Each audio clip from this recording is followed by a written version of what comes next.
A private eye, a pathological liar, and an antiques collector race to find a precious statue. Join us as we discuss our 2025 box office predictions, Conan O'Brien's gumshoe speak, and what a dingus means. It's the stuff that dreams are made of as we find out if 1941's The Maltese Falcon stands the test of time.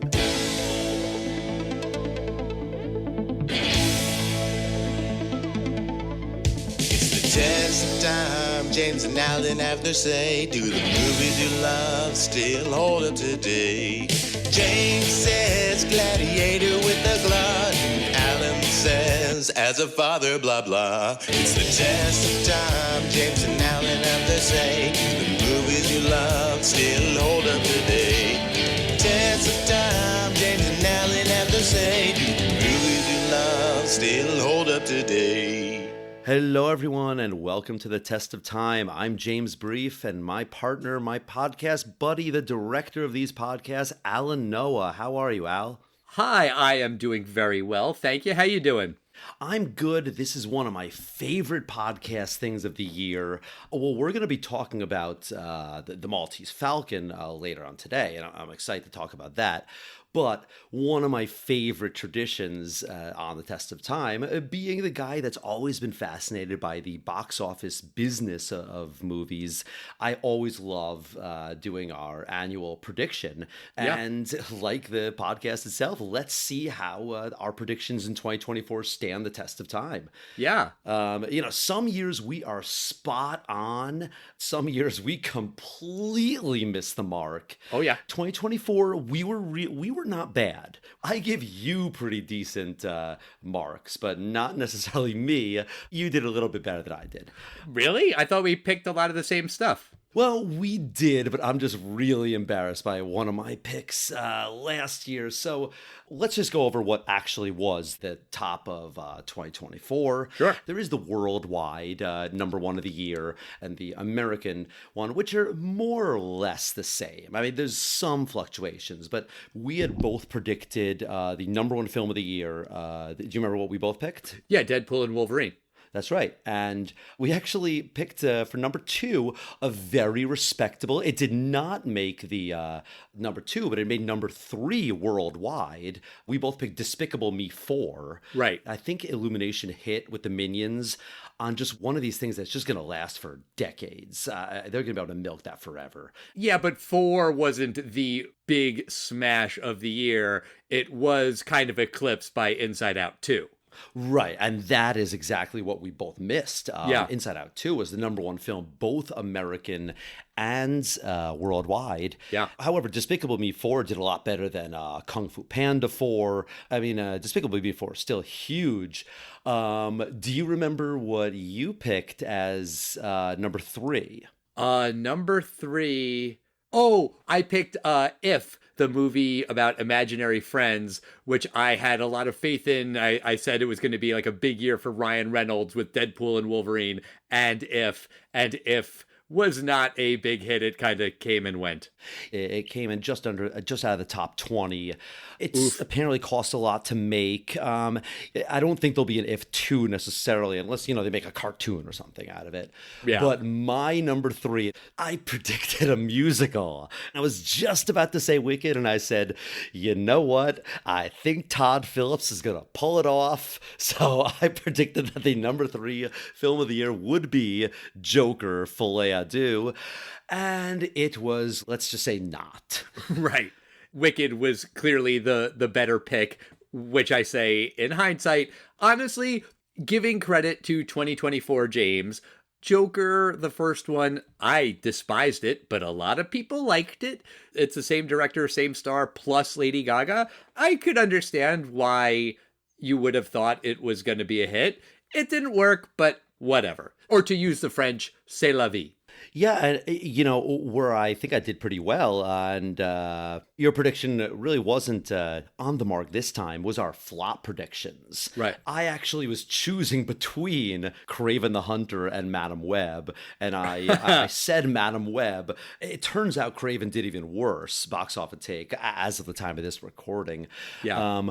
You predicted that Twisters wouldn't do too well. I was wrong on that one. If you want to have someone's career, I think it's Glenn Powell's. Miles right now. I mean, that guy is just a shooting star on the way up. Aw, that's very sweet. That was just a very sweet way you put that. Well, I just want to mention that I was looking at the top 10 of the year worldwide and American. You have Inside Out 2, Deadpool and Wolverine, Wicked, Moana 2, Despicable Me 4, Beetlejuice 2, The Second Dune, Twisters, Godzilla vs. Kong, Kung Fu Panda. In the entire top 20, the only thing that's based on nothing, I think It Ends With Us is based on a novel that's very popular, but that's the only one that's not like a sequel, and The Wild Robot. Oh, The Wild Robot's a book. Okay, it's a book. At least it's not like a sequel or something. But even that, if you take that, there's not a single thing that is based completely something original. Everything else, Mufasa, Ghostbusters, Sonic, Quiet Place, Venom, and I wouldn't say that Hollywood's run out of ideas. I just think that these are probably the safer bets, especially in the era of streaming. Maybe those original ideas you throw on streaming. But to really going to get someone to pay $20-something, yeah, that's going to be Inside Out 2, because your kids loved Inside Out 1. I pulled up the list, and that's crazy. Right. You know, that leads us into 2025. So Right. What do you think? Do you want to go? Do you want to do 3, 2, 1? We'll do 3, 2, 1. I'll say it, then immediately you say it. Okay, good. All right, here we go.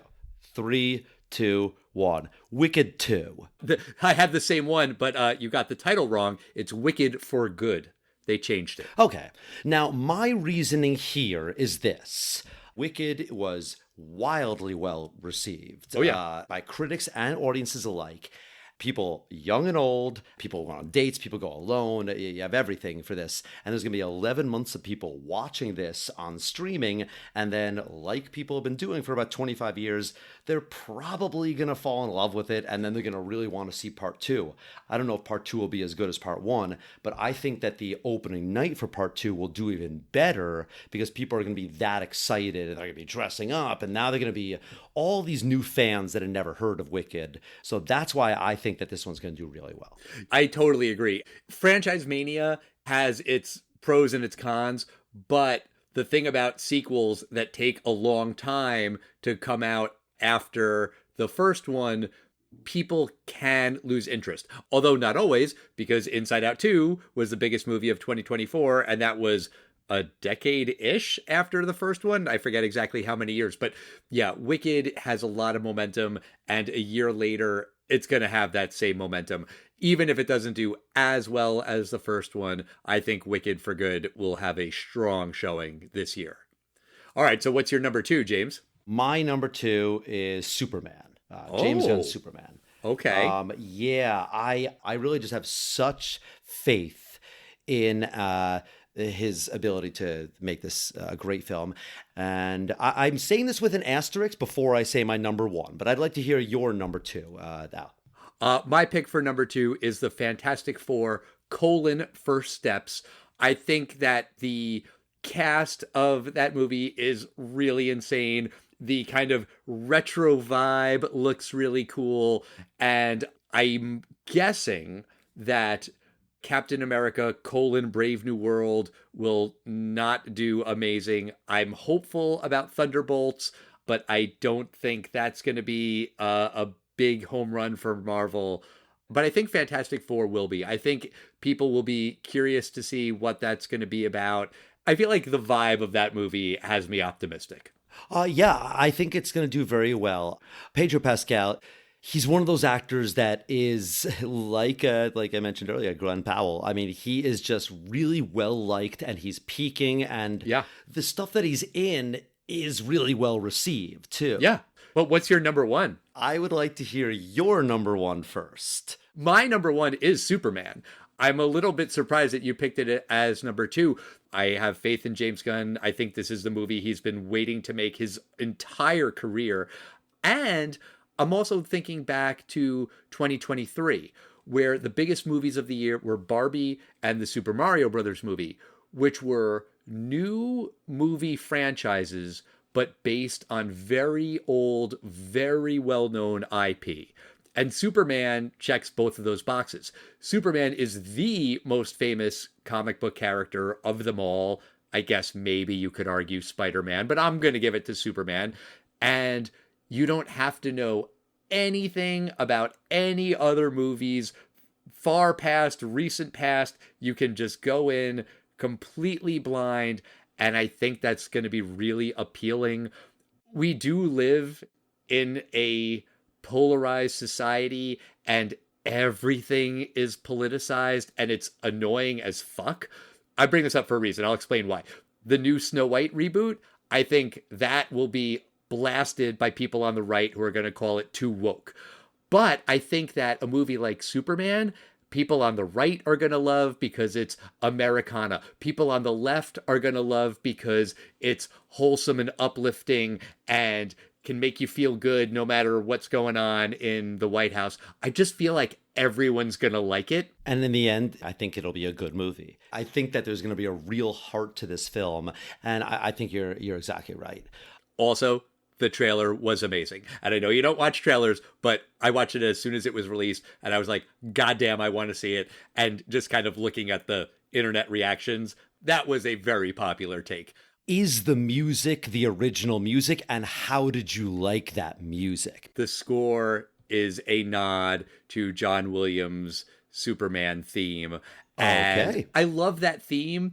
It's iconic and beautiful and wonderful. There was a little part of me that was like, oh, is that too much of a tie to the past? Should they have just gone in a totally new direction? But whatever. Like, it's just such a great theme that I can't be mad about it. And I will say now my number one, I'm going to say it with an asterisk. My number one would be, if it actually happens, the rumored Avatar 3. Oh, well, I think it's on the calendar for 2025. Yes, I think it will once again dominate. Shame on you then, if you believe it is coming out this year, for not even putting it in your top 3. Well, wait a second. I'm going to put an asterisk on top of your asterisk. I want you to say, for the record, domestic or worldwide, or both. Okay, that's fair. Well, first of all, if it's releasing on like December 28th, it might not be number one of the year or of the world if we were talking, mid-January 2026.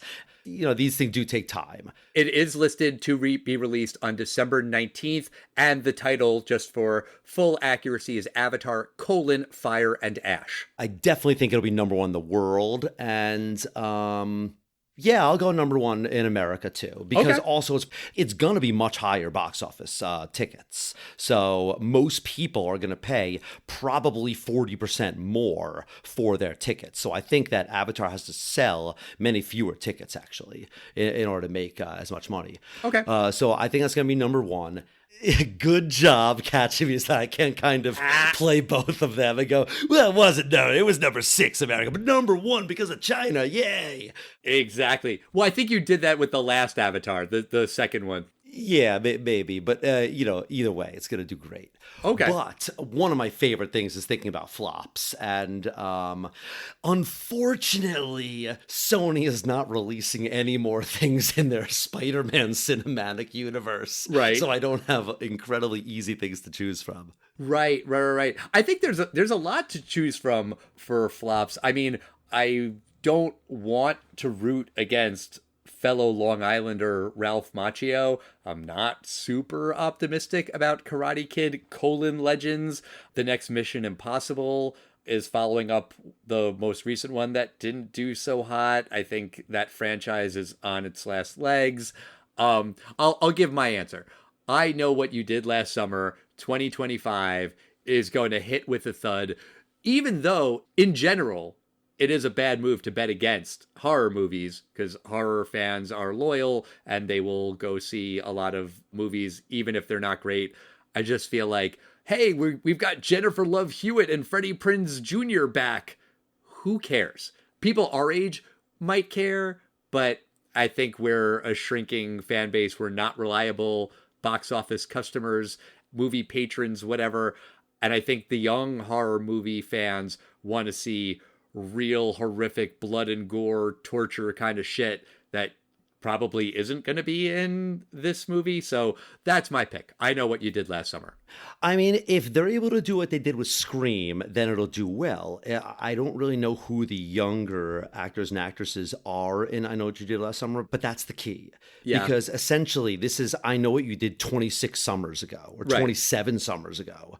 I think that's a very good prediction. Thank you. I agree with you. I think Snow White is going to do poorly. I don't think it's going to be because of misogynist or whatever. I actually think the biggest nail in it was the original stuff when, maybe when there was a talk of, these dwarf characters and are they wrong? And then they were made CGI and then, now there's not 7 actors that are getting work. And this is stupid controversy. Yeah. I think there's just going to be too much. And, Snow White, because their face has to be as white as snow. Yeah, that's not Rachel Zegler, but oh my God. I just also don't think as a pediatrician, Snow White is an IP that kids care about. I think Lilo and Stitch is going to do better. Agree. Yeah, I think I'm going to say that Snow White is going to underperform. Okay, fair. Now, what about the surprise of the year? I will say Elio, which is the Pixar movie that is a original idea. It's been a while since Pixar had a big hit with an original concept. That trailer looks great. I won't tell you anything about it other than I think it's a movie that 10-year-old James would have loved. I could see how that movie could just tap into something magical, and kids love it and their parents love it, and it becomes a thing. I'm not super confident in it, but yeah, I'll say that Pixar has another hit this year like they did last year. I also think Glenn Powell is going to have another big hit. He is doing a remake of The Running Man. Right. And I'm not sure whether they're going to do it more on the remake of the Arnold Schwarzenegger film or more on the Stephen King, because that was much more cross-country as opposed to an arena. I'll split it a little bit. I think in America, that's going to be a surprise hit. And you know what I think is going to do very well worldwide? I think Michael. I think the Michael Jackson biography, kind of like with the Bohemian Rhapsody. Okay. All right. Well, let's stop looking at 2025 and let's turn the clock way back to 1941. This is a movie that you picked, and I was so happy that you did because I'd never seen The Maltese Falcon. I think this is the first Humphrey Bogart movie I've ever seen. We have to do more on the podcast. We have to do Casablanca. But for anyone who hasn't seen The Maltese Falcon, this movie is about private detective Sam Spade, who gets involved in a hunt for a legendary and mysterious statuette known as the titular Maltese Falcon. He first gets involved when a woman named Ruth Wonderly hires Sam and his partner, Miles Archer, to find her missing sister, who she says is being held by Floyd Thursby. But Archer and Thursby are murdered that very night. Wonderly reveals that her name is actually Bridget O'Shaughnessy, and that she doesn't have a sister. Thursby was her former partner. Sam is then approached by Joel Cairo, who asks Sam if he has the Maltese Falcon. Sam is followed by a man named Wilmer, who, along with Cairo, works for Caspar Gutman. Gutman has been trying to track down the elusive Falcon for years, and he's willing to do whatever it takes to find it. Sam gets his hands on the statue and is willing to hand it over to Gutman for a price, $10,000, and a person who will take the fall for the murder of Thursby and his partner. That's because Sam is a suspect since he was sleeping with Archer's wife. But it turns out that the statue is a fake, so Sam returns the money to Gutman and sends him on his way. He then figures out that it was Bridget who killed Archer, and Sam turns her, Gutman, Cairo, and Wilmer all over to the police. So, when this movie came out in 1941, how did this movie do at the box office, James? This movie came out on October 3rd, 1941, so we're a couple months away from Pearl Harbor and America joining World War II. This film had a budget of $375,000, and it was a big hit. I mean, it got tons of awards, and the critics adored it, and audiences adored it as well. It took in a box office $1.8 million. Yeah, it was a huge hit. There were talks of sequels for years, but then everyone from this film blew up, and the directors came back, and a lot of these guys came back to do Casablanca together, and then everyone's salaries were apparently too high to do sequels. But this film alone, huge hit when it came out. And this movie was a remake of sorts. this because there was a movie called The Maltese Falcon that came out 10 years earlier in 1931. And then there was another movie that came out in 1936 called Satan Met a Lady. And those were both based on the same novel that was also called The Maltese Falcon. There wasn't ever an official sequel, but there was a kind of sort of spoof sequel in the 70s. I think it was called The Black Bird. You know, while we were talking before about IP and remakes and things like that, this, in a way, kind of was a remake, but also kind of not, because it's a readaptation of the original source material. But it's kind of funny that there were 3 movies based on the same book in a decade. 1931, 1936, and this one. This is known as the Maltese Falcon. This is the definitive one.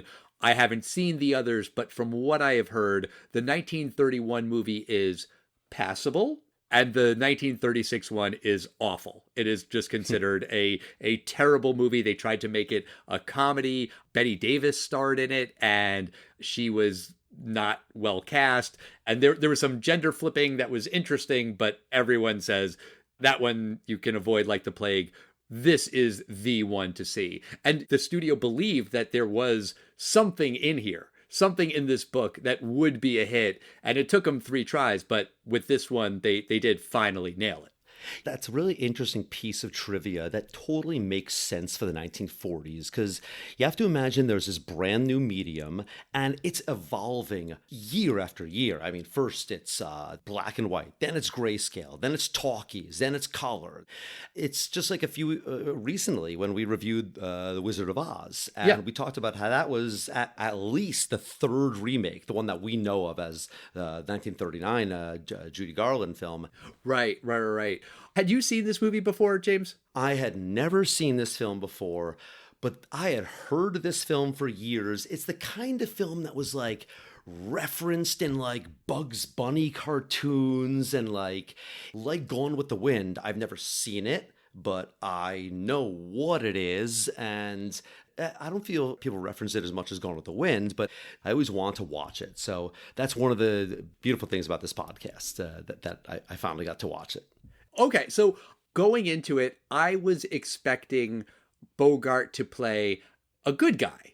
And this character, Sam Spade, is not really a good guy. We find that out very, very quickly in the movie when his partner is killed and he does not seem sad. Oh my God. At all. He's like, oh, he died. Well, I guess we need to change the sign so it doesn't say Spade and Archer. He says that within hours of finding out that the guy died. And then we find out that he's boning his wife, his business partner's wife. And it's like, oh, okay. So this guy is not just a pure good guy, which is interesting, you know, a character who has some good and some bad and, you know, gray areas and everything like that. But I was surprised by that. I think in my head, I just saw the black and white movie and was like, oh, the protagonist has to be a good guy. Maybe I'm just biased because we just watched It's a Wonderful Life. And, you know, Jimmy Stewart's character was a flawed character. He yelled at his wife and kids, but really very clearly a good person, and that is not the case in this movie.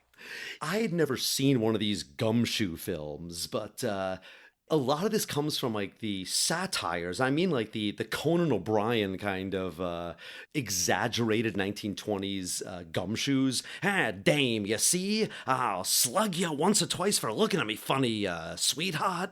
And he's been saying this kind of stuff for years. And the opening line to this film is a gumshoe-looking guy, just like Conan O'Brien's been portraying for years. And he's like, hey, sweetheart, come here. And like he's talking to his secretary. I think my first real experience was either Conan O'Brien or Who Framed Roger Rabbit. So this movie is considered the first film noir. I'm not enough of a film historian to debate the merits of that. I feel like anytime you say anything is the first, there's always going to be someone who says, well, actually. But The Maltese Falcon is considered the first film noir, and that's fucking impressive that this movie spawned a whole genre. At the time, apparently, Private Eye, Gumshoe, detective stories weren't that popular. But then after The Maltese Falcon came out and was a hit and everyone loved this movie, that became kind of a thing where you had a hard-nosed detective who's going to solve a crime, and maybe this hard-nosed detective isn't always such a great guy. Also, Bridget O'Shaughnessy is considered the first femme fatale. That wasn't a thing, really, before this movie was released, and then it became a trope where the detective is working for this femme fatale and maybe she can't be trusted and maybe the things that she's saying are true and maybe they're not. So this movie was really influential in a big picture history of cinema kind of way. And I realize that sounds hyperbolic, but it is true. You know, it's funny that you thought you were going to get a Jimmy Stewart kind of like nice guy kind of thing. I actually thought we were going to get a little bit of an Indiana Jones thing. Oh. I thought that this was going to be like an adventure story, that they were going to go globetrotting at some point. I was a little bit surprised to realize that the entire thing takes place within, a few city blocks mostly. And you don't even really see the city. Like, it takes place in San Francisco, and San Francisco is a beautiful, gorgeous city captured wonderfully in countless movies. But this movie could take place in any city because you barely see anything outside. It's funny that you mentioned that because I noticed that the opening establishment shots, it said the word San Francisco. Yeah. They show the Golden Gate Bridge and then they show, that zigzag street, the cable cars, you show something that's going to be purely San Francisco. They showed like 30 seconds of it, maybe longer than that. And I was at first thinking, like, what are these guys doing? This is really weird. And I was remembering, like, we already know what Paris looks like. I know what Rome looks like and Tokyo. And because I've seen so many films, these are brand new motion pictures for these people. I think that San Francisco has iconic things like Fisherman's Wharf because you see it in films. Right. I think that might have been a little outdated, but for the time, I thought that was very important for the people to see what San Francisco was. Yeah. But I want to ask you about the plot because I was really confused through a lot of this movie. I had a really tough time understanding who these characters were, what the mystery was, how they were all connected to each other. And I think part of that is by design because for most of the movie, you are seeing everything through Sam's eyes. The part where Archer is murdered and maybe one or two other small moments in the movie don't have Sam Spade in it. But virtually the entire movie, he's there. We're learning what he learns. We know what he knows. And he's confused. He doesn't know all of this stuff. And he's a detective and he has to figure it out. But I just found myself really lost. I think one of the things that really threw me was the fact that there's this guy, Floyd Thursby, that she mentions in the beginning and is then murdered that very night right after Archer is.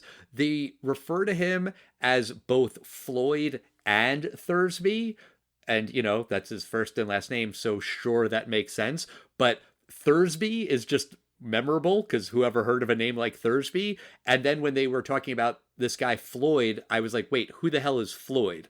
I had a hard time following. Did you as well? Or was that just me? I think the hardest thing for me to understand was Thursby, because we never meet this character. He's killed off screen, but we're looking for this guy in the beginning. Yeah. So I was a little confused by him because we do see someone get killed, but that's Archer. And I actually didn't 100% recognize Archer because it was brand new. And Humphrey Bogart has a distinctive face. I didn't think Archer necessarily had as distinctive. And he's on screen for 30 seconds before he's killed. Right.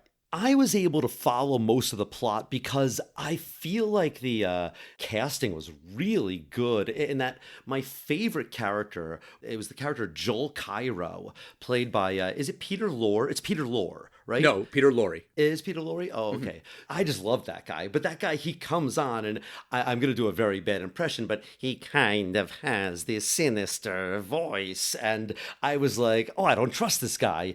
But he immediately just keeps going back and forth, his allegiances. I kept hoping he's not killed because I'm like, he knows what's going on.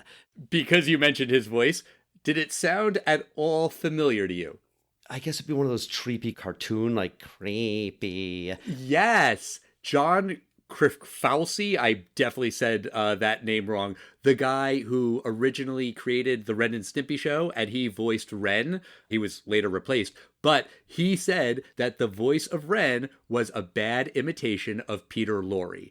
And you can really hear it when he's yelling at Gutman at the end of the movie. And he's like, "You fat, bloated idiot!" Like, it sounds exactly like Ren yelling at Stimpy. That's great. Yeah, it was a great character. Also, did you notice the music when he was first introduced? Like when Cairo first walks into the office? No, what was going on? The score gets very playful, and there's a flute all of a sudden, and it seems whimsical and maybe one could argue feminine. Apparently, in the book that this movie is based on, Cairo is gay. And it is explicitly clear that Cairo is gay and that Wilmer, the other guy who's following him around with the big jacket, that the two of them are lovers. And apparently in the 1931 version of the movie, that was also pretty explicitly clear. But after that movie came out, the Hays Code, which, had all of those morality rules for movies, became a thing. It was enforced. And so for this version of the Maltese Falcon, they had to scale all of that way, way back. Sam sleeps with Bridget, and it's implied and clear that it happens, but, it all happens off screen because there can't be sex. There certainly can't be any gay characters back then. That is very much not allowed. Sam Spade refers to Wilmer as Gunsel, which could be interpreted as a gunslinger, a gunman, a guy with a gun. It's got the word gun right in it. That's actually a Yiddish word, which is often used as a derogatory term for a gay man. So there are little hints in this movie about Cairo being gay and Wilmer being gay, but it's easy to miss it. I only know that just because I was looking this stuff up. It wasn't really crystal clear to me, but it is there. I find that interesting as a piece of trivia, but it would have added absolutely nothing. Well, the thing that it adds is at the end of the movie when they decide to make Wilmer the fall guy. That becomes far more tragic if he is also Cairo's lover. That he is abandoning his boyfriend, that makes that decision just more tragic, really. Oh, yeah. Oh, it would have made it so much worse. He's the quote-unquote meanest of all of them. If someone's going to go down, he's the most gangster of all of them. But still, I didn't think he deserved to go to jail over all of them until we find out he is the murderer, right? Isn't he the one that killed the other people? Well, he killed Thursby. Okay. And then they end up all going to jail. But Gutman, who is referred to as the Fat Man, he is, I think, great. I love the actor who plays him, Sidney Greenstreet. This was his first movie ever. He was 61 when he was cast in his first movie. He was an actor. I think he had done theater and stuff like that. But he really chews the scenery. He is great. The way that he talks in that first scene where he's talking about talking, and he says, "You like to talk, and I like to talk to people who like to talk, and a man who likes to talk, but only when he's talking about things that he talks about." And it's like, wait, what? Like, kind of slow down with all of that. But it's great. I think he is a great villain. He says something great when he first meets Sam Spade. He pours him a drink, and he's like, "I don't trust a man who says when. He wants to take a chance." And of course, he's going to get roofied. So he's testing him a little bit.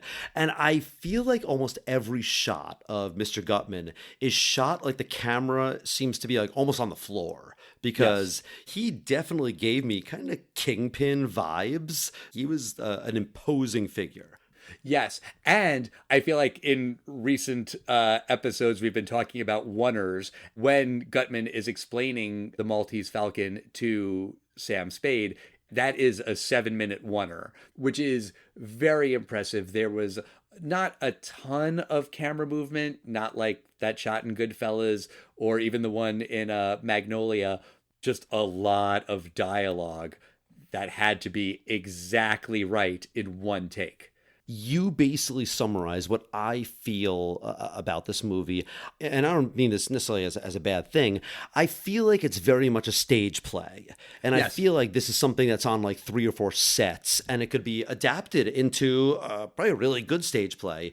Yeah, that guy would just have a 7-minute on stage dialogue and you just film it. So it's very cool, but it's something I feel probably any very good actor could do, stage actor. Right. You know who else is great, though, in this film? Who is that? I really like this character played by Lee Patrick. She's the secretary. They're kind of in their 1940s, hey, sweetheart. But she gives it back to him. And I feel like that's where that character comes from as well. The secretary who pushes back. And I liked her. She was very good. Effie Perrine, that's her character's name.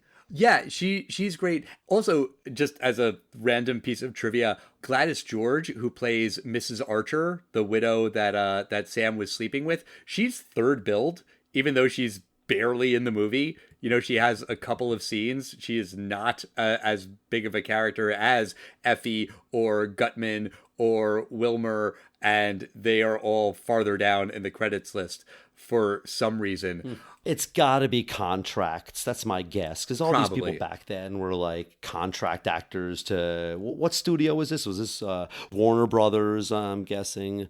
I think you're right. It was Warner Brothers. Also, I was just doing a little bit of research about Mary Astor, the actress who plays Bridget O'Shaughnessy.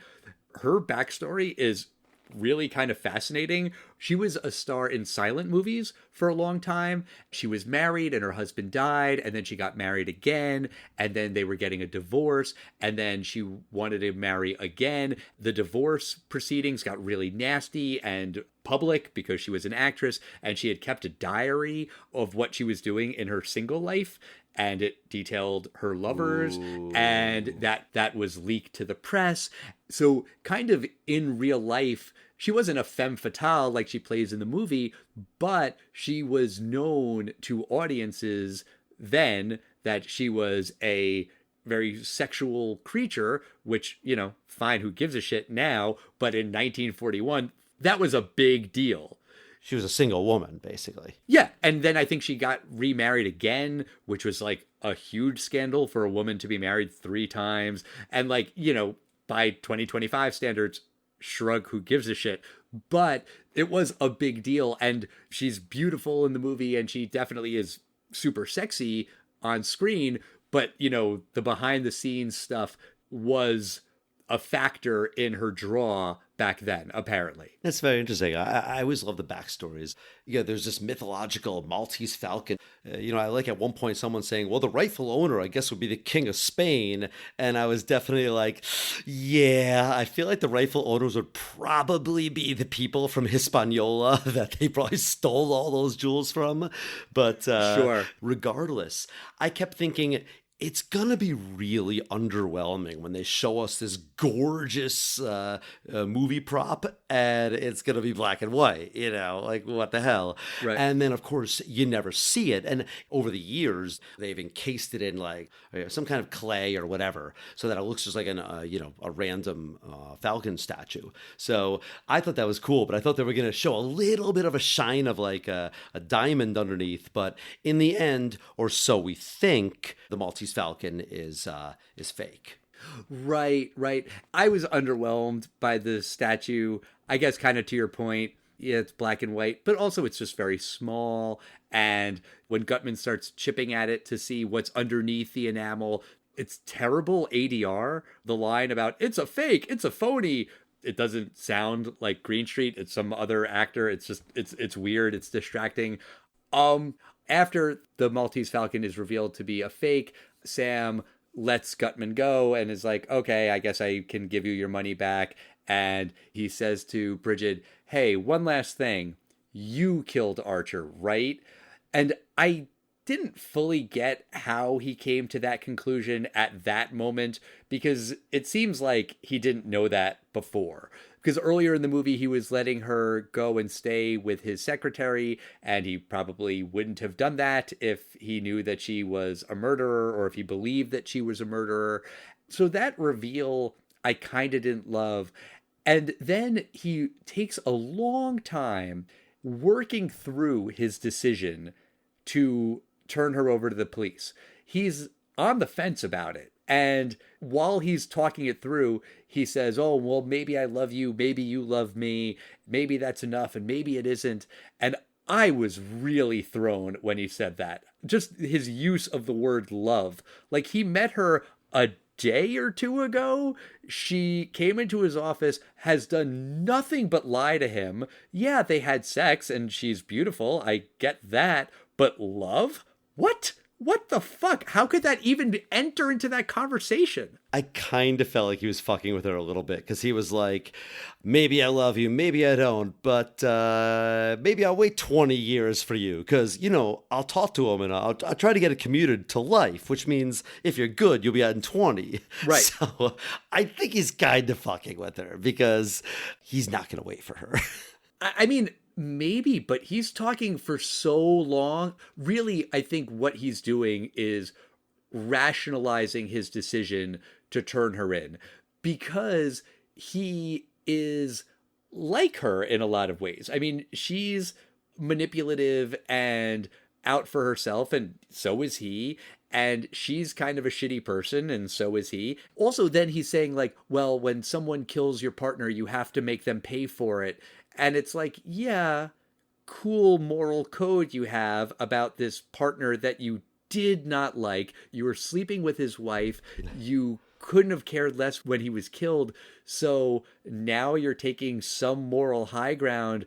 Neat, but I just feel like he doesn't really have a moral leg to stand on.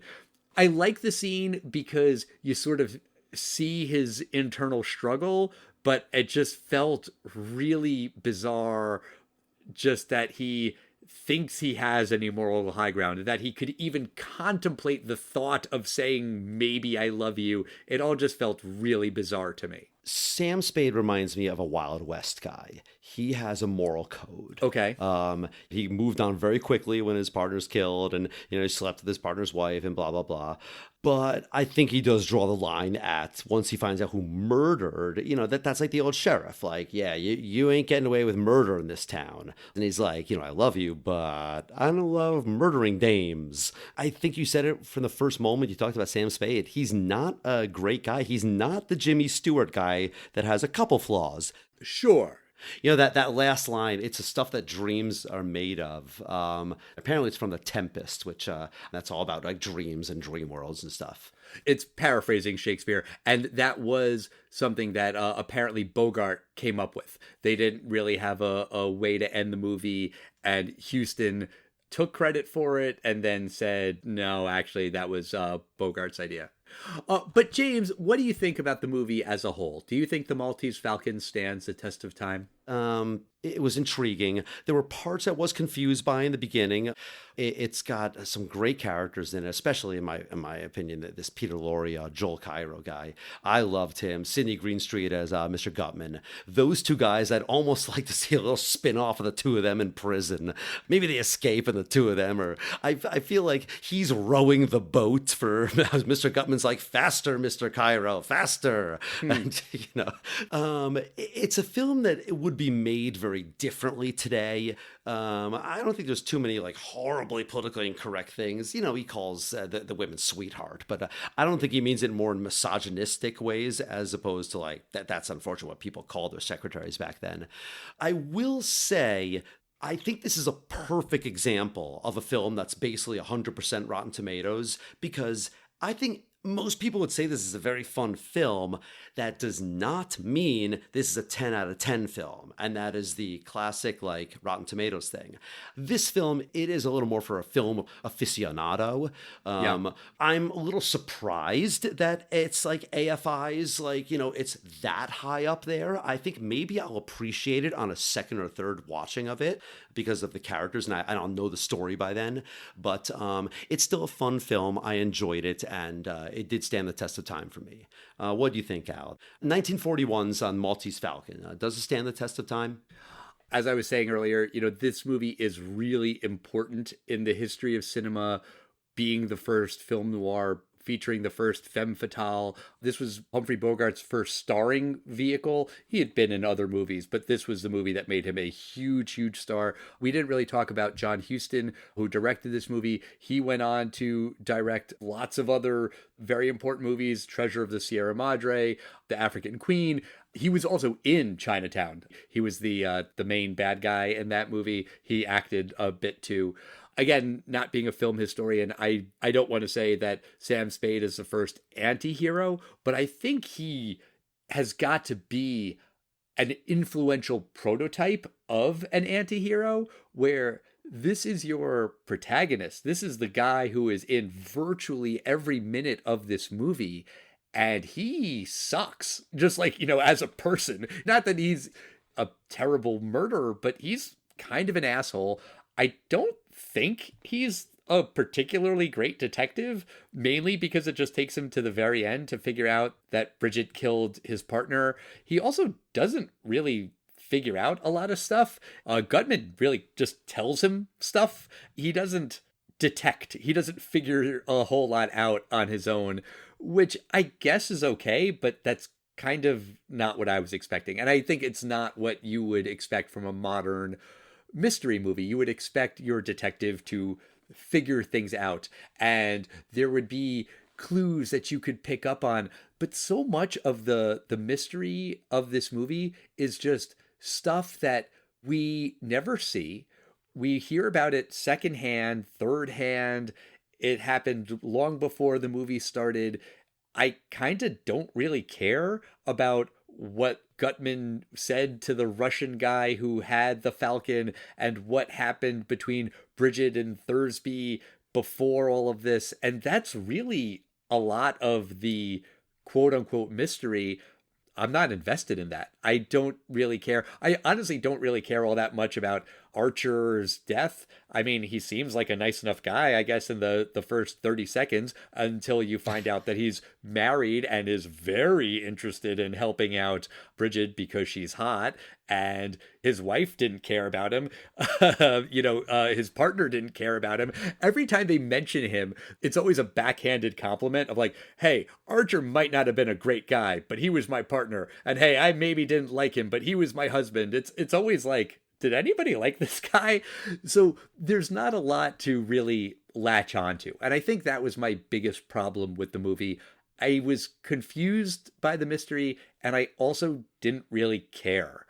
You know that phrase that something is greater than the sum of its parts? To me, this movie is less than the sum of its parts. It has so much great stuff in here. Really, really great stuff. And it's a wonderful thing that this movie was made. I think the history of cinema is radically different if someone at Warner Brothers decided, hey, let's not make the Maltese Falcon again. The last two movies we tried based on this book, they sucked. Let's not bother. That would have been a bad thing. I'm glad that this movie was made. I'm glad that this movie exists, but I don't think it stands the test of time. And I'm not saying that to have a hot take or to be contrarian or anything like that. I just feel like it's not how a mystery today would be. It doesn't work in the same way, and I really couldn't get into the story.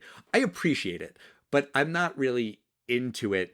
And also, just in terms of standing the test of time, so much of the phrases are just things that people don't say anymore, and that's totally normal. Language evolves and changes, and phrases that were used 80 years ago are not used today because of course they're not, but it's kind of hard to follow.